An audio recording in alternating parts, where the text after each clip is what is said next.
আসসালামু আলাইকুম। অন্যান্য জাতিবাহীদের জন্য রইল আমার নমস্কার। আমি কবিরাজ আক্তার হোসেন। আমার ভিডিওতে আজকে যে আপনাদের জন্য ঔষধের উপহার দিতে চলেছি, সেটা হচ্ছে কারোর যদি গাল ফুলে যায়, গলা ফুলে যায়, অর্থাৎ যাকে আমরা টনসিল বলে থাকি, তখন আপনারা কি করবেন? ধুতরা পাতার রস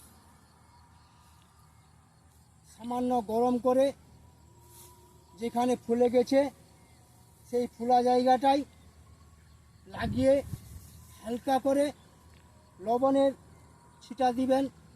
এই রকম কয়েকদিন করার পরে আপনার টনসিল বা গলা ফোলা ভালো হয়ে যাবে ইনশাল্লাহ। আজকের মতো আমার ভিডিওতে এ পর্যন্ত আমি সমাপ্তি করছি।